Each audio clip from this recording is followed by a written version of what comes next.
ada yang melihara boneka arwah juga ya. Betapa disesatkan gitu. Anak-anak muda yang pelayanan, saya juga dari teman-teman pemusik banyak yang kepahitan sama gereja gitu ya. Benar.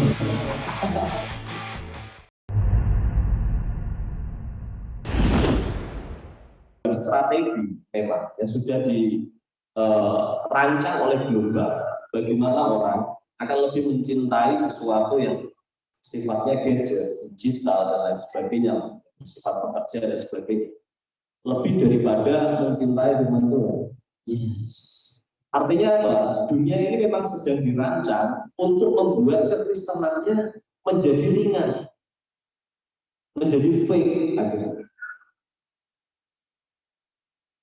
Oke, bisa menangkap poin, bisa get poin. Iya, ternyata kritisnya seperti itu ya jawabannya. Iya. Jadi kalau kita ngobrolin fake Christianity seperti judul kita tadi ya, kita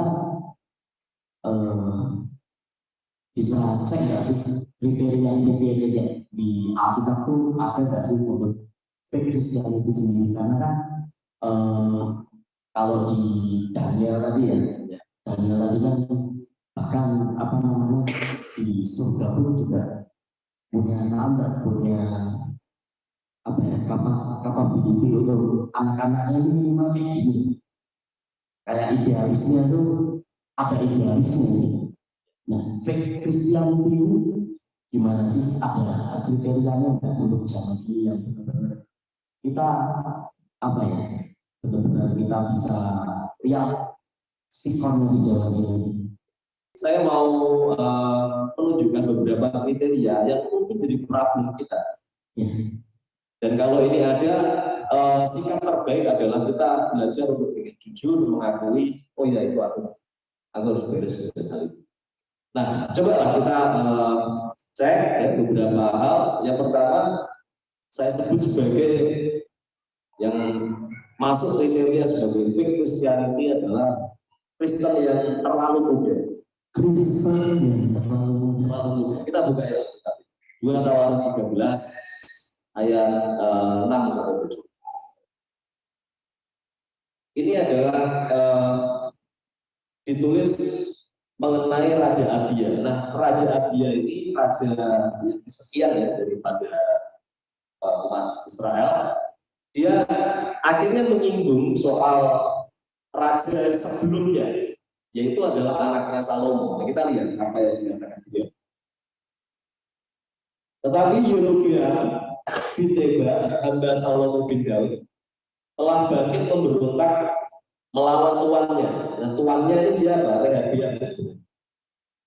Jadi dia sudah cerita bagaimana kerajaan Israel pecah. Yaitu adalah pemberontakan Yerobeam melawan Rehabiam. Kita lihat. Petualang-petualang orang-orang bersila berhimpun pada Yerobeam pemberontakan. Mereka terlalu kuat. Ini pemberontakan ini. Saya ulangi, mereka terlalu kuat bagi Rehabiam bin Salomo. Oke? Yang apa bang di situ? Masih muda dan belum teguh hati dan yang tidak dapat mempertahankan diri terhadap mereka. Nah, kita lihat di sana Rehabiam ini ketika melawan tadi ada orang-orang bersila dan sebagainya, kelompoknya Yerobeam, dikatakan mereka ini para pemberontak itu terlalu kuat bagi Rehabiam. Teman-teman kalau baca ini mungkin biasa saja, tapi bagi saya aneh. Kenapa aneh begini? Ingat Rehabiam ketika memegang pemerintahan sebagai raja, ini bukan kerajaan ngecek-ngecek loh Bang. Ini termasuk adalah kerajaan terkaya di dunia.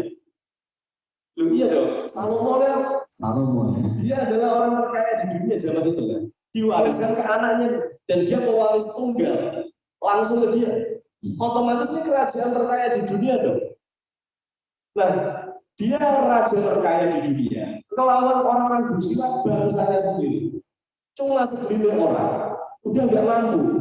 Bayangin, maaf ya bahasa kasarnya, betapa bingungnya loh. Padahal dengan kekuasaan sebesar itu. Benar nggak kira-kira? Betapa ini gimana sih? Dan di sini dikatakan tidak dapat mempertahankan diri. Bertahan aja nggak bisa terus. Apalagi nyerah. Coba bayangkan, ini separah apa sebenarnya orang ini? Benar nggak kira-kira? Bisa dipikir ya? Iya, sama-sama. Nah, kalau kita pelajari lebih jauh, dikatakan sebenarnya gini, kenapa orang ini nggak bisa ngelawan? Padahal kekayaan ada. Kalau kerajaan kaya di dunia, kalau dia nggak mampu ngurus ini orang, tentaranya katakanlah nggak mampu, bayar aja kerajaan Mesir dan selesai. Kan gitu kan? Kita mikirnya normal gitu. Hari ini zaman sekarang, kalau negara sedang terancam dan tentaranya nggak bisa ngelawan, panggil ke negara tetangga. Makanya Amerika datang ke Ukraina kan gitu.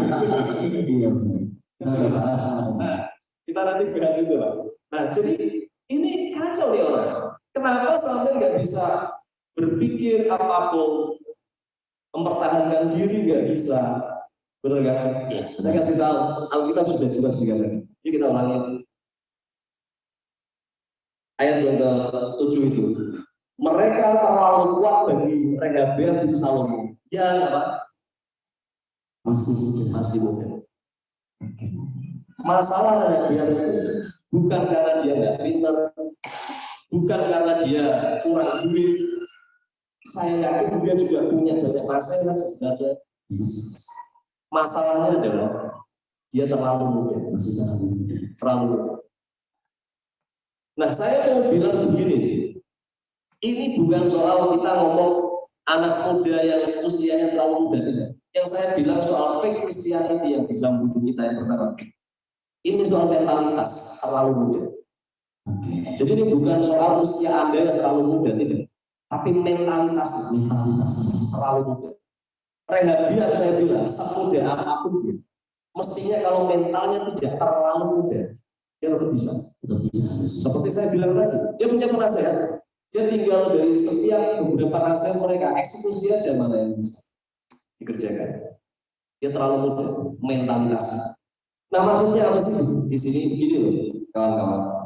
Ada banyak orang Kristen, mentalitasnya terlalu muda. Saya nggak ngomong soal usia, tapi mentalitas. Nah, apa yang terlalu muda? Begini, terlalu muda itu mempertahankan diri aja nggak bisa. Bertahan untuk melakukan kehendak Tuhan aja nggak bisa. Apalagi nyerang, betul kan? Ingat Tuhan itu bilang perjuangan kita itu melawan, betul kan? Nyerang, attack, penghulu udara, penguasa dunia yang gelap ini. Artinya kita di bumi ini, Anda dan saya, sobat pemirsa, kita ini punya tugas melawan iblis. Betul? Ini soal menyerang, melawan. Nah, coba lihat di sini, kita disuruh nyerang, tapi kita ini kebanyakan orang Kristen yang fake Christianity, yang kekristenannya itu palsu sebenarnya, nggak ngerti cara nyerang. Beberapa tidak nyerang. Ini disebut peperangan rohani itu menyerang. Sedangkan kita tahu di Indonesia ini banyak aliran kekristenan yang menolak peperangan rohani. Benar nggak? Ketika kita ngajak peperangan rohani, banyak orang berkata, itu ngapain kayak gitu? Itu Alkitab ngajari penyerangan. Nah, kenapa orang sampai begitu terlalu muda, ya kan? Dia bertahan sama iblisnya kenapa? Sama kayak tadi, bertahan aja nggak mampu mempertahankan diri. Iblis masuk aja terus dalam hidupnya. Keluarganya dan kita Indonesia kita tahu kekristenan sudah iblis begitu kuat masuk sehingga banyak yang pindah agama, yang kenal Tuhan, agape menjadi dingin. Iblis masuk tuh, virus corona masuk di kota Anda, itu iblis bos. Kita jadi takut, lewat kuburan takut. Yang kita bahas di YouTube beberapa waktu yang lalu, orang Kristen ada yang melihara boneka arwah, gila ya. betapa disesatkan gitu. Anak-anak muda yang pelayanan, saya dengar dari teman-teman pemusik banyak yang kepahitan sama gereja, betul nggak? Right. Nah itu apa sih? Itu karena gini, jangan dianggap kepahitan biasa. Itu adalah ketidakmampuan kita mempertahankan diri dari serangan iblis. Kita kan di Kobe kita diajari lepasin semua tuh yang bukan dari Tuhan. Itu bertahan bos, itu tahap bertahan. Lepasin semua kepahitan, jengkel dan apapun lah, sapu bersih itu bertahan dari serangan iblis. Nah bertahan aja nggak mampu nih banyak orang. Apalagi nyerah. Nah itulah terlalu muda. Nggak pernah belajar perang selama. Berarti bisa dikatakan nggak punya usia. Nggak ada usia, it's mental base. Nah, sedangkan mental kekristenan ada banyak yang kayak gitu. Terlalu muda, nggak bisa perang, nggak punya pengalaman, betul kan? Ini baru datangin Yerobeam siapa sih? Dia bukan bangsawan juga bukan, yang datang orang-orang bersila, itu betul nggak punya pengalaman, nggak terlatih berperang. Kita nggak terlatih untuk Tuhan janjinya banyak sekali. Dia ngomong soal usahakanlah kota di mana kamu akan dua. Usahakanlah kota. Ini bukan ngomong ya sudah aku bekerja yang baik. Kamu bekerja dengan baik itu untuk dirimu sendiri. Mengusahakan kota adalah kamu beneran berusaha untuk kotamu. Apa yang usaha? Kalau bisanya doa untuk kotamu. Kalau bisanya memberkati dengan uang, berkati kota ini dengan uangmu. Itu bukan maksudnya kan? Mengusahakan untuk kota. Nah kita nggak terlatih untuk itu. Banyak sekali orang Kristen nggak terlatih untuk itu. Benar ya? Nah ini Rehabeam masalahnya adalah dia nggak terlatih untuk menghadapi situasi kayak gitu. Dia terlalu mudah. Satu firman dua, usahakanlah kesejahteraan kota. Itu aja orang Kristen nggak bisa terlatih untuk itu. Itu terlalu mudah. Dan itu fake Kristen. Itu satu kategori yang terlalu muda. Saya sebutin banyak sih sebenarnya soal terlalu muda itu. Nggak terlatih, nggak pernah praktek. Ini firman cuma disimpan doang, nggak pernah dipraktekin. Dibuka seminggu sekali. Itu pun kadang-kadang bukanya nggak pakai ini, pakai gadget doang. Kenapa nggak pakai ini? Ribet bos, zaman sekarang, ya. Berat. Ntar kalau habis pulang gereja bawa kita malu loh, malu kayak orang salah pacar malu lah. Ada banyak kayak gitu loh. Sejak zaman saya masih SMA pun banyak yang malu bawa. Dan sesuai ketika saya sekolah masih SMA saya bawa kitab, teman-teman pada gila nih itu bawa kitab. Diledek pertamanya bos. Zaman itu udah kalau kita masa sih dobrak. Sekarang ada belum kita tapi nggak coba. Zaman itu kalau orang bawa kita mesti bertobat. Kalau enggak mana ada yang mau kita bawa beginian, pikir bahan gitu.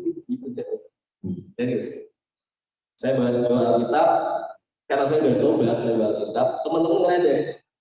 Tapi karena saya bawa bukan untuk pencitraan, tapi karena saya rindu, saya terbawa. Suatu kali teman-teman saya yang pada ngeledek bawa kitab juga, baca semua di kelas. Saya waduh, tiga di kelas. Kitabnya bagus. Nah, zaman ini kan gitu, Alkitab itu jarang ada yang mempraktekannya. Saya dengar cerita dari anak saya. Waktu di kelas dia ada ujian atau apa saya nggak tahu, pokoknya soal firman Tuhan. Teman-temannya pada tanya juga, bisa ajari dong ini apa sih gitu, apaan sih begini, nggak ngerti sama sekali. Dan saya tahu kalau sampai anak segitu, bahkan dia sampai ngomong ini apa sih begini, padahal hal gampang.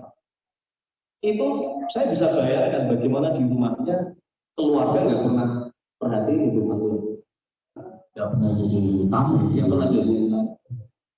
Bukan bermaksud menghakimi ya, tapi ya baca itu masa nggak bisa sih, ya nggak sih, membaca situasi itu. Nah, itu bukti bahwa ini nggak pernah dipraktekin, baca aja kagak gitu. Dan tadi dikatakan Yang terakhir adalah Rehabeam bin Salomo yang masih muda dan belum berguna. Nah ini, kadang-kadang gini, orang-orang Kristen yang terlalu muda itu begitu. Mungkin hari ini Anda dengar kita bicara, hatimu hari terbakar. Tapi cobalah besok saja. Apakah hatimu masih sama? Tidak usah besok, Setelah itu. Apakah hatimu masih sama? Ketika kita ngomong soal, ayo kita jaga jiwa, kita do everything untuk jiwa-jiwa. Saya sudah ngomong sama teman-teman beberapa waktu belakangan ini, mungkin ya hampir 1 tahun, saya bilang, ke depan ini dunia akan makin digital terus. Sudah bilang gitu. Makanya kalau kamu mau memberitakan Injil, ayo masuk digital. Makanya saya minta kita semua belajar masuk itu. Ya kan? Nah, itu kan demi Injil. Benar ya? Kita yang nggak pernah ya elah bikin video, ngedit, gila. Kita sekolahnya di mana sebenarnya? Udah kayak apa yang cerita ya?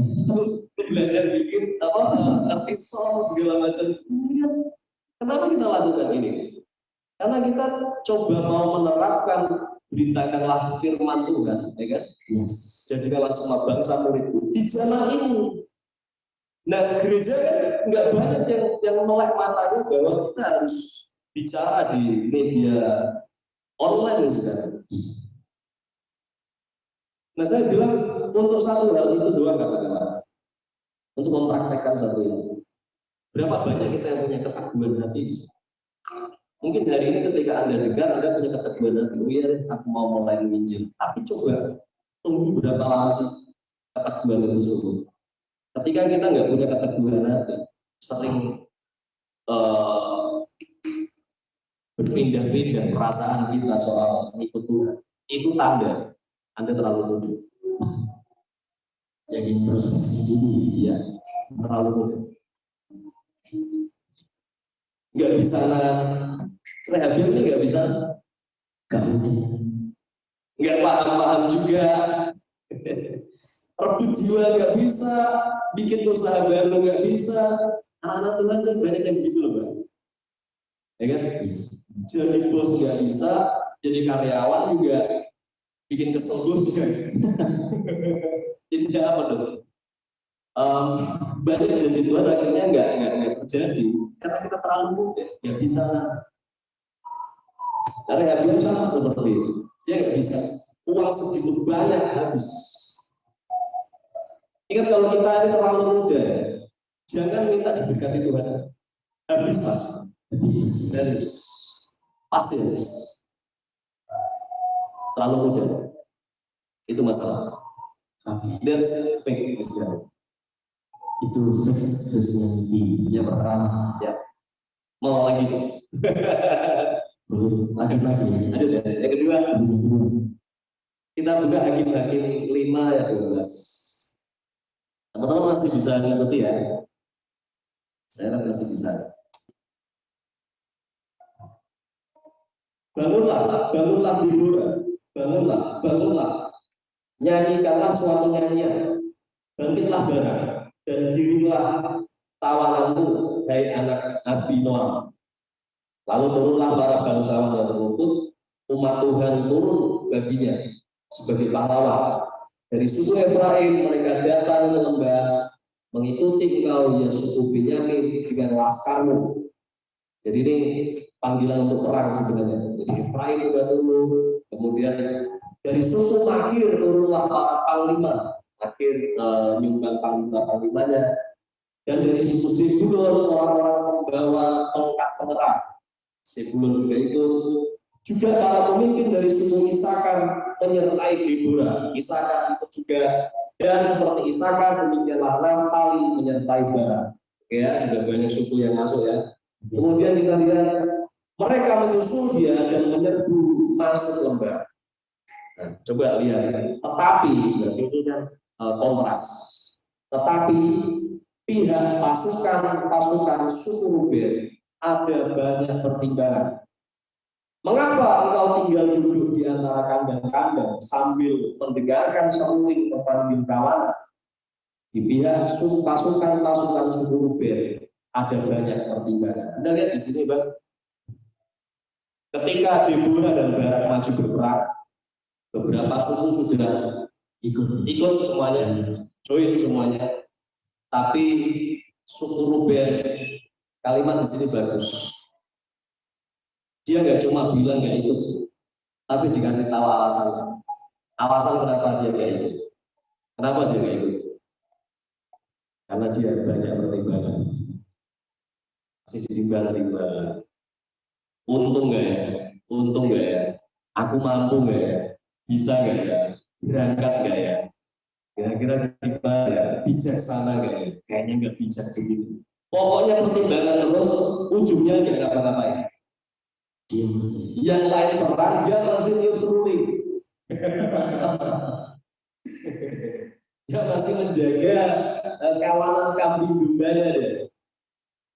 Dia masih jaga hartanya terus. Yang lainnya perang. Yang lainnya mengambil resiko untuk do something for God. Dan dia memilih aman. Dia merasa kesana nggak akan bijaksana buat kami. Lebih baik begini. Terlalu banyak pertimbangan. Saya bilang ya, ini adalah fake Christianity kedua. Terlalu tua. Terlalu tua. Ciri-cirinya itu kan terlalu banyak pertimbangan. Tuhan tuh ngajarin kita untuk tidak gegabah. Ya. Tuhan itu gini lah, jangan semuanya terus dipukul rata. Oh ya sudah, berarti kita hati-hati terus. Kadang-kadang kita harus mengambil resiko dalam ilmu kehidupan kan gitu. Kalau kamu nyebrang ya hati-hati pasti. Kalau kamu mau tanda tangan kontrak sama orang ya hati-hati, dicek dulu temanmu yang mau kamu ajak tanda tangan itu jelas ya track recordnya gimana kan gitu. Ada hal yang harus hati-hati. Tapi kan orang bisnis juga tahu bahwa sesekali kan harus ambil resiko. Ya betul ya kan? Kita semua yang dulu pernah pacaran ambil resiko nggak untuk deketin cewek. Ya, betul kan? Ya, jika kamu harus milih bahwa aku hati-hati bahwa ini kan nggak jelas nih ini dia beneran bagus nggak? Kan kita seringkali nggak ngecek full kan? Dan kita asal berani aja oke lah kita jadian lah. Tapi sih betul ya? Jadi hidup itu kan ada kalanya hati-hati, tapi ada kalanya you have to take a risk. Kamu harus ambil resiko, benar ya? Nah, kenapa nggak bisa mikir dulu soal ketuhanan? Bahwa ikut Tuhan, ada kalanya ya ambil resiko, benar nggak sih? Kenapa kita kalau ngomong sesuatu itu agaknya ya serba semua itu dipilih malah yang paling enak doang gitu yang dikerjakan. Kayaknya gitu kan saya lihat. Jadi itu yang bikin kekristenan ini fake guys. Kayaknya Kristen sih, tapi jiwanya nggak Kristen sebenarnya. Kalau semua kita mikir untung rugi, pertimbangannya ya tidak ya, untung nggak ya, bisa nggak ya, bijaksana nggak. Dengerin ya, kalau kita pakai sistem itu, Yesus nggak pernah datang ke dunia. Bayangkan kalau Yesus turun nggak ya, jadi manusia nggak ya. Terlalu banyak pertimbangan. Lawan nggak ya serius ya? Biarin mereka apa ya? Biar aja mereka hidup. Siapa tahu ada yang ngikutin Taurat gitu. Coba bayangin kalau Yesus gitu. Ingat bahwa Tuhan sendiri pun take risk untuk datang ke dunia. Ingat beliau waktu di dunia, dia punya kelemahan yang daging sama kayak kita. Saya yakin ada godaan untuk mungkin nyolong duit, godaan untuk percabulan, masa nggak ada dong daging loh. Daging, selama masih berdua dengan daging. Masa Tuhan nggak mikir kalau tiba-tiba aku berdosa gimana kan? Karena Tuhan kan pakai sistem yang sama kayak kita, sistem daging. Jadi ada dong kemungkinan beliau gagal. Iya. Tapi dia ambil resiko itu. Hanya untuk menyelamatkan kita. Nah, masalahnya sekarang orang-orang Kristen kita berani nggak ambil resiko untuk Tuhan. Sebagian besar kita terlalu banyak pertimbangan. Mau nginjil banyak pertimbangan, Takut di beberapa waktu lalu saya ingat 31 Desember kita mau take action di salah satu tempat yang di sana sangat-sangat kuat nolak Kristenan katanya. Waktu saya dengar itu, saya bilang loh, kalau itu memang paling kuat nolak, justru itu yang kita harus datengin tuh. Saya bilang itu. Beberapa awalnya kita kan memang takut ya, beberapa, tapi karena kita lebih memilih untuk mengasihi firman Tuhan, kita tidak mempertimbangkan keselamatan nyawa kita. Kita berani take the risk. Percayalah, itu barangkali dalam puluhan tahun bulan pertama itu setelah masuk diterima oleh aparat setempat. Saya tahu itu belum kelar, tapi kami terbatas, kita terbatas. Coba bayangkan kalau Kristen, semua orang Kristen punya mental yang tidak terlalu tua. Saya yakin Indonesia lebih cepat digarap. Masalahnya kita terlalu tua orang-orang Kristen. Saya nggak ngomong usia ya, mental terlalu banyak pertimbangan. Nah, ini terlalu tua. Dan kalau kita punya mental yang kayak begini, ujungnya mementingkan diri kita sendiri. Tuhan nomor sekian lah. Gitu. Jadi yang penting dia selamat, dia bahagia, dia dan keluarganya diberkati, everything is fine buat hidupnya. Ya sih, mungkin hidup Anda everything is fine, tapi surga nggak fine. Betul nggak kira-kira? Mungkin hidupnya fine. Ini kayak gini maksudnya.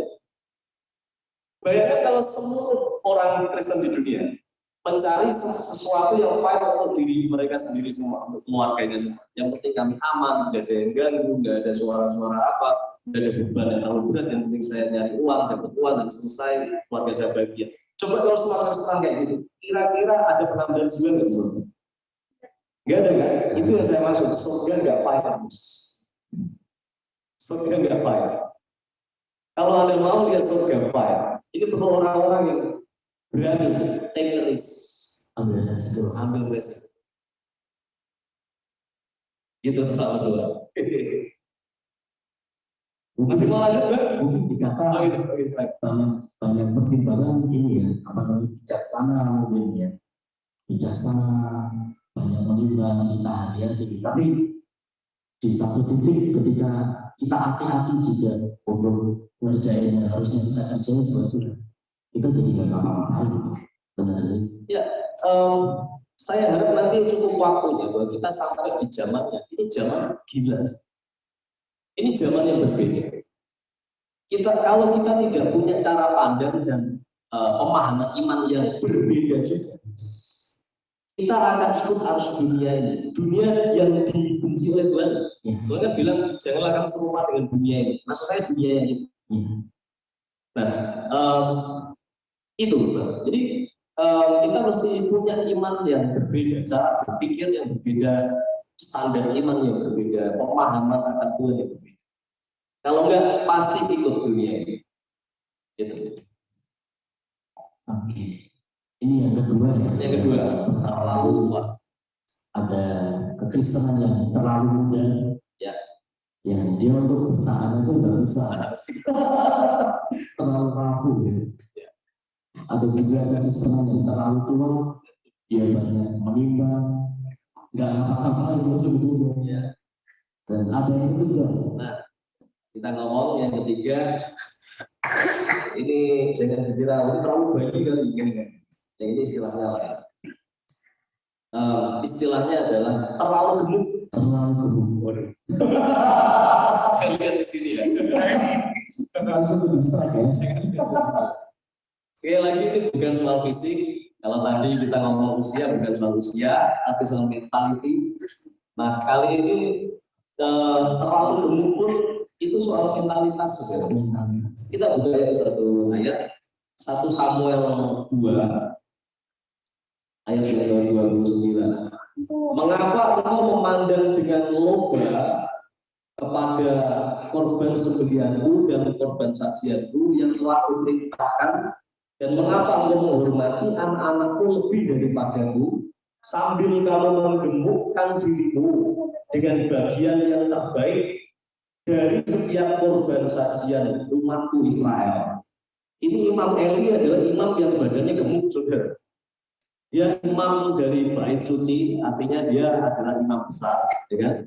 Nah, dia ini terlalu gemuk karena dia sering makan, kan dikatakan kamu mengambil, saya ulangi ya, ayat yang ke-29, sambil kamu menggemukkan dirimu dengan bagian yang terbaik dari setiap korban sajian. Kenapa dia sampai gemuk? Karena setiap korban sajian umat Israel, dia ambil bagian terbaik. Kalau mereka nyembelih lembu, bagian lembu yang terbaik diambil dua sama dia dan keluarganya. Dan itu everyday, makanya mereka kegemukan. Gitu. Nah, ini hubungannya apa sama tadi kita ngomong fake Christian? Begini loh, ada banyak orang Kristen ya saya lihat. Mereka adalah orang-orang Kristen yang sudah mendapat bagian atau berkat atau janji Tuhan yang terbaik, yang tidak dinikmati oleh sebagian besar orang Kristen. Ada loh gitu. Ada yang diangkat Tuhan menjadi orang yang punya jabatan. Ada yang diangkat Tuhan menjadi gembala yang punya jemaat yang baik. Ada yang diangkat Tuhan dalam karirnya, yang menikmati karir yang bonafit, yang menikmati gaji yang lebih bagus dari hampir sebagian besar orang Kristen pada umumnya. Dia sudah dapat setiap berkat Tuhan yang terbaik. Oke? Tapi itu tidak membuatnya menjadi orang lebih giat untuk Tuhan. Tapi justru dia sering kali tidak ngapa-ngapain.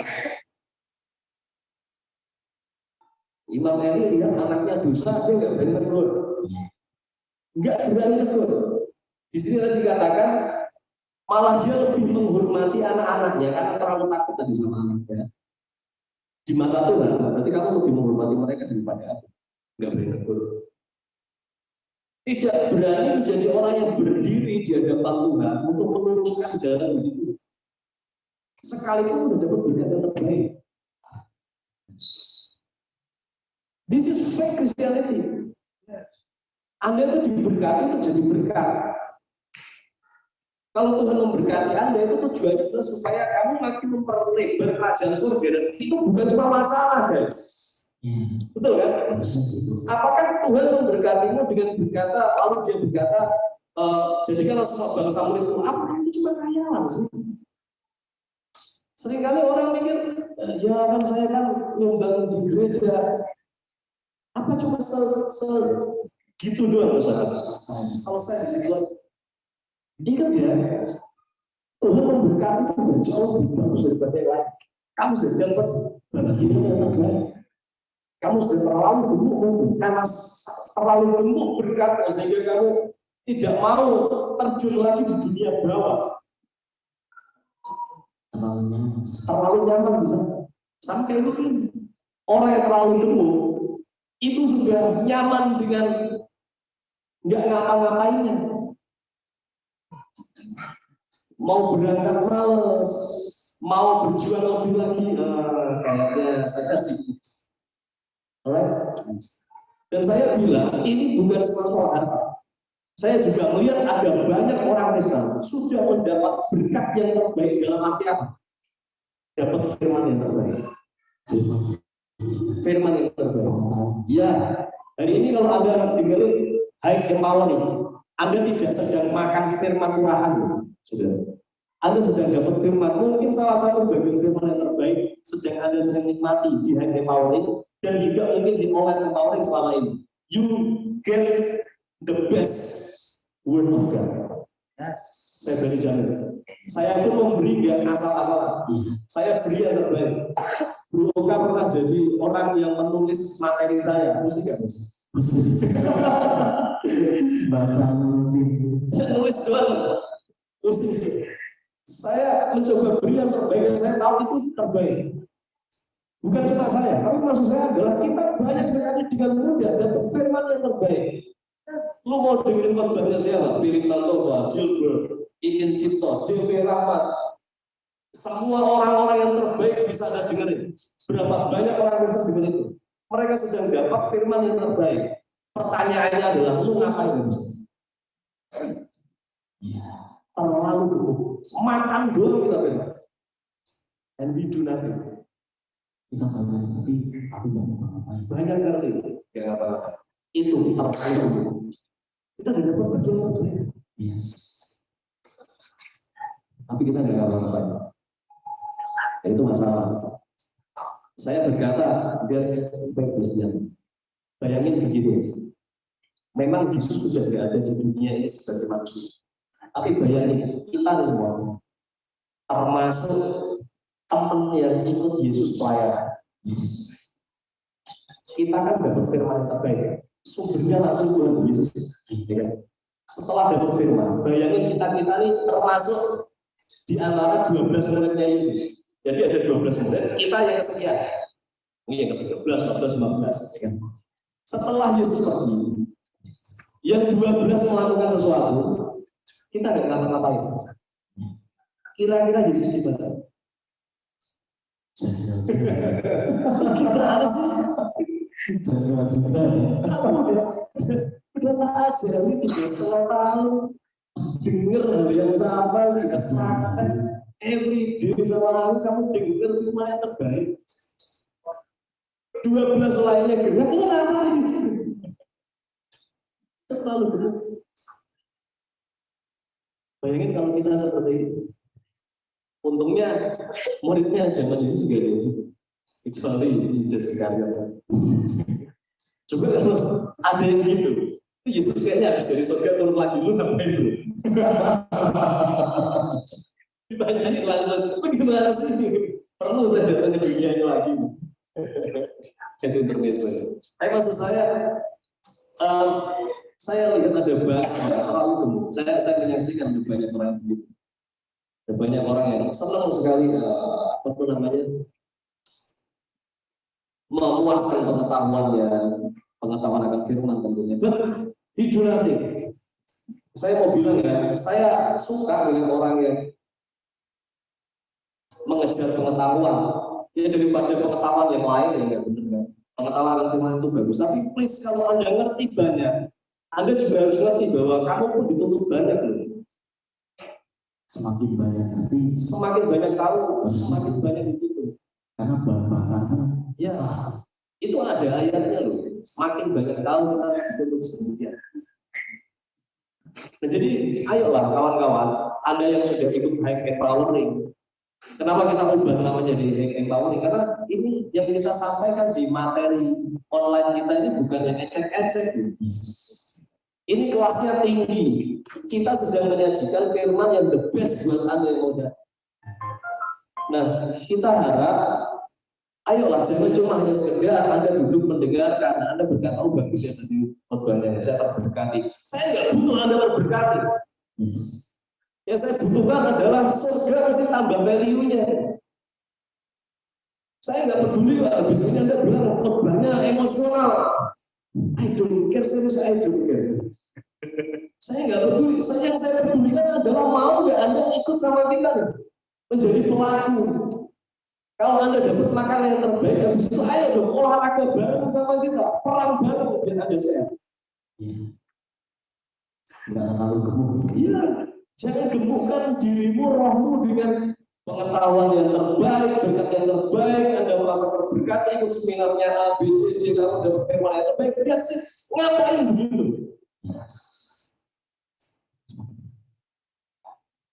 Saya ngomong, kenapa sih ngomong rasanya soal ini? Saya lihat ini di mana-mana kayak gitu orang Kristen. 3 hal itu, yang satu receh doang sukanya hidupnya. Yang kedua, nggak bijaksana kayaknya kalau saya begini, kalian ini terlalu tua. Dan yang lain suka sih belajar. Dia giat bekerja diberkati, but they do nothing for God. Nah saya menjumpai ini makin kesini bukan makin hilang, makin banyak itu begini. Kenapa saya bicara keras? Karena saya nggak mau the fact Christianity ini akan menjadi sesuatu yang lumrah di kemudian hari. Jadi bahasan baru yang lumrah. Iya, menjadi sesuatu ya orang Kristen begitu aja. Saya nggak mau lihat itu, karena saya peduli akan standar kekristenan yang benar. Bagi saya, kalau Anda mau standarnya benar kayak apa ya wajar. Apakah di sini cuma ngomong keluarga bahagia, tenang dalam pencobaan? Kan enggak kan?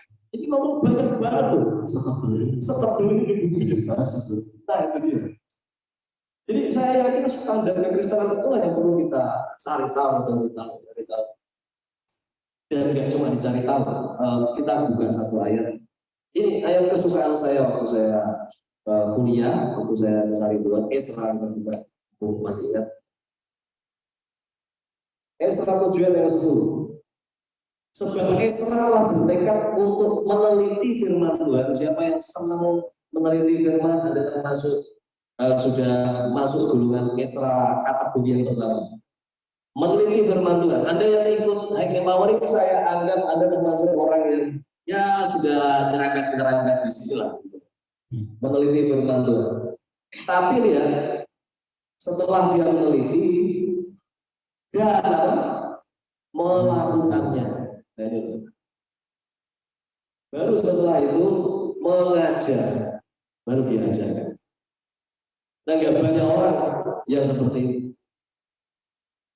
Esra 3 hal itu dilatih sama dia. Dia meneliti, melakukan, ya melakukan. Setelah itu aja. Kristen sehat. Ini kalau kita ngomong soal Kristen sehat beberapa bulan yang lalu ada semua. Ya kan? Meneliti itu artinya dia izinkan firman Tuhan menjadi orang yang berdiri, dia hidup belajar. Melakukan artinya dia pasti punya partner untuk do something for God. Dan dia ngajar, akhirnya dia berdiri orang lain. Ketiga kriteria aja. Esra saja. Nah ini yang kita mesti pikirkan, kita mesti koreksi diri. Kalau kita yang beberapa orang ini berapa ya rasanya? Beberapa juta orang. 1.100. Kalau kita yang sekian ini nggak sehat, fake, masih fake semua Kristen itu. Ya terus yang ngajar sama yang lain yang bisa menyadarkan orang lain. Betul nggak? Kalau kita nggak sadar-sadar juga, ya dunia makin gelap. Karena nggak semua orang itu. Ya kira-kira begitulah soal kriteria. Oke, cukup menarik ya tadi pembahasan yang disampaikan kali itu tadi tentang Christianity ya. Ada Kristen yang terlalu muda, yang dia suka hal yang receh aja, remah-remah aja. Kemudian ada Kristen yang terlalu tua, dia banyak pertimbangan, mungkin tahu juga karena bisa mengubah-ubah, mungkin tahu tentang firman juga, tapi untuk melakukan itu tidak bisa karena banyak pertimbangan yang ada. Dan yang sebenarnya bagus sih, yang terlalu gemuk itu kan sebenarnya bagus. Ya orang-orang yang mau meneliti firman, dia mau makan bagian yang terbaik. Yang penting ini daripada belajar tadi. Iya, benar seperti.